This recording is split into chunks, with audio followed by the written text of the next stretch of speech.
Akola police दलातर्फे जागतिक महिला दिनाचं औचित्य साधून महिलांच्या सुरक्षेसाठी पुढाकार घेतलाय।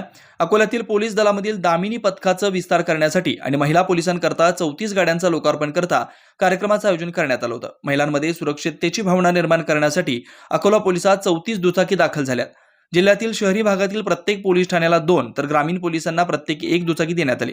यावेळी महिला दिनाचं औचित्य साधून जिल्ह्यातील कर्तृत्ववान महिलांचा सत्कार सुद्धा पोलीस विभागातर्फे करण्यात आला। अकोला प्रतिनिधी गुलाम मोहसिन।